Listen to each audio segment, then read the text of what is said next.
आपकी बात सुनने और उसके साथ ही इस पुस्तक को पलटने का भी मेरा थोड़ा सा मौका मिला। और ये उस सब से अलग है जब आप पुस्तक को तैयार करते समय मुझे छिटपुट फ़ोन करते थे, बात करते थे पुस्तक कैसे बढ़ रही है। कभी हम कॉन्स्टिट्यूशन क्लब पर मिलते थे तो वो थोड़ी सी जानकारी के लिए जो पत्रकार की जो जिज्ञासा, जो कभी प्यास उसकी बुझती नहीं, आपके प्रश्न कभी शांत नहीं होते। मुझे सारे प्रश्न आज ध्यान आ रहे हैं आपके। प्रभात जी ने दो बात कही, एक बार कार्यक्रम के प्रारंभ में और एक बार मुझसे अभी मुझे बुलाते हुए। दो शब्द कहे और संपादक हूं इसलिए शब्द थोड़ा पकड़ लेता हूं। आप इसकी चिंता मत कीजिएगा कि बहुत लंबा बोलूंगा, क्योंकि संपादन में संक्षेपण भी निहित होता है, इसलिए कम ही बोलूंगा।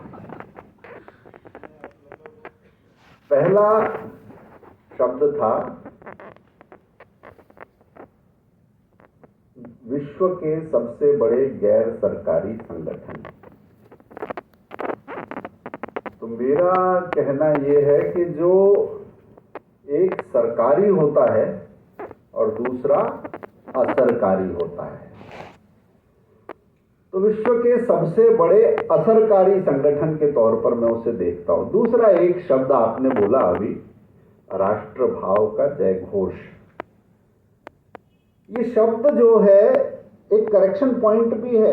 संतोष जी की पुस्तक के बीच में एक जगह उल्लेख किया कि भाजपा सांस्कृतिक राष्ट्रवाद की बजाय राष्ट्रवाद इस शब्द को ज्यादा स्वीकार्य मानने लगी, क्योंकि सांस्कृतिक से ठप्पा लगता है।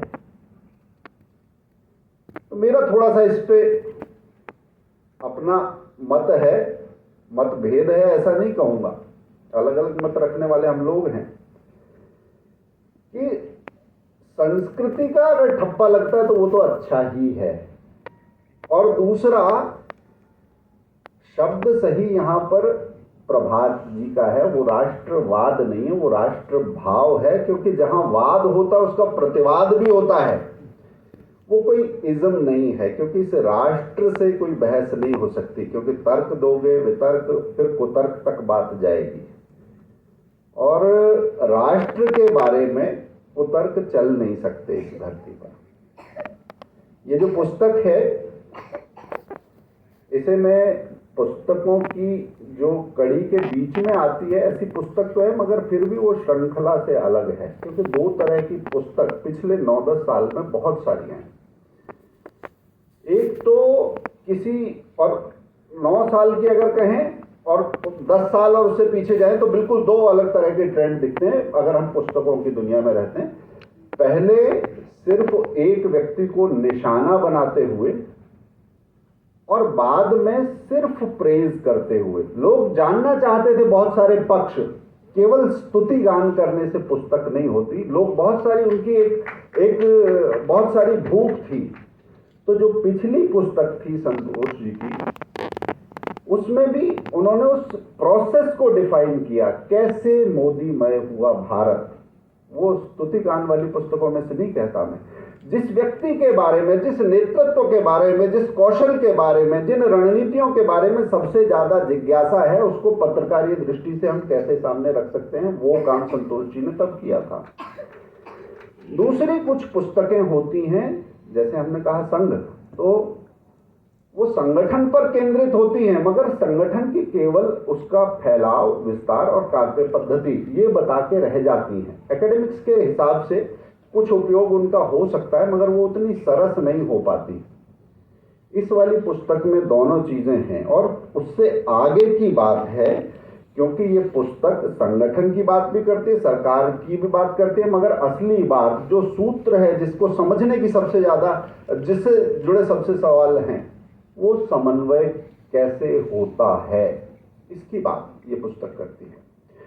और एक संगठन और एक 11 होते हैं, इसकी बात भी करती है। उन्होंने तो बताया कि दत्तोपंत जी जब धरने पर बैठ गए थे, मगर क्योंकि उस समय के मेरे भी अपने कुछ अनुभव हैं, उस समय बड़ा निकट से हमने देखा। और चाहे सुदर्शन जी की बात करें, चाहे दत्तोपंत जी की बात करें, स्वदेशी का जो मूवमेंट था, मैं उस समय स्वदेशी पत्रिका के संपादकीय बोर्ड में था। मैं अपनी मास्टर्स की पढ़ाई कर रहा था और इस सारे घटनाक्रम को हमने देखा। और उस समय द ग्रेट यू टर्न वाली जो स्टोरी थी, सरकार का अपना प्रभाव भी होता, उसका ताप भी होता है। और वो ताप भी ऐसा था कि 30 पृथ्वीराज रोड, जो उस समय पहले अनंत जी का बंगला होता था, बाद में अभी वहाँ पर लालकृष्ण आडवाणी जी रहते हैं, वहाँ स्वदेशी पत्रिका का एक कार्यालय चलता था। और उस आवरण कथा के आने के बाद जो हलचल हुई, जो बेचैनी हुई, उसके बाद हमें कार्यालय बदलना पड़ा। वो सामने ऐसा लगा लोगों को कि सरकार और संघ के बीच में बड़ी भारी लड़ाई है, मगर मुझे लगता है कि नहीं, वो भी समन्वय का एक अलग ही अध्याय था। शेषाद्री जी थे उस समय कार्यालय में। जब बात हुई हमारे वरिष्ठ लोगों से, तब उन्होंने कहा कि नहीं, वैचारिक तौर पर अलग मत रखना, ये आपका अधिकार है, आप कर सकते हैं, मगर उसी स्थान पर रह के करना ये कुछ अच्छा नहीं लगता। अलग जगह से वो स्वदेशी पत्रिका चलती रही, आज आर.के. पुरम से वो चल रही है। और किसी ऐसी स्थिति में जब आपकी बात, आपके ही विचार की सरकार है, मगर घर की तरह से, जैसे अगर आपके विचार नहीं मिलते, तब भी मतभिन्नता में भी विपक्ष का स्थान भी ले लेना, ये कौशल भी अगर कहीं दिखता है तो उस सरकार में भी हमने देखा था।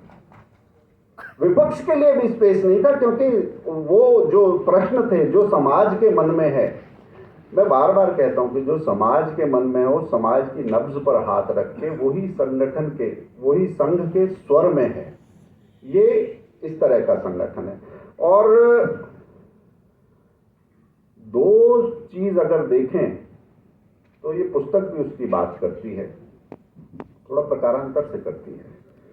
वो एक तो राष्ट्र भाव की ये यात्रा कैसे है, कैसे आप विपक्ष में रहे, कैसे आप आंदोलनों में रहे, कैसे आप आपातकाल, अभी तो बहुत सामयिक प्रश्न है और जावड़ेकर जी और राम बहादुर राय जी हमारे बीच में हैं। उस यात्रा को, उन कष्टों को भोगने वाले लोग, जो 25 जून की बात है 1975 की, यहाँ से रामलीला मैदान ज़्यादा दूर नहीं है जहाँ से वो सब शुरू हुआ था, उन सब में समाज की जो छटपटाहट है उसे लेकर चलने वाले लोग हमारे बीच में, वो इस यात्रा को रखेंगे। संतोष ने उसे बहुत अच्छे से लिपिबद्ध किया है। इस पुस्तक में मुझे सरकार का ढंग भी दिखाई देता है, आपने अलग अलग चैप्टर्स में बताया, सत्ता के रंग भी दिखाई देते हैं और संगठन का संग भी दिखाई देता है। ये तीनों चीजें, ये एक त्रिआयामी ढांचा उसमें समझ में आता है।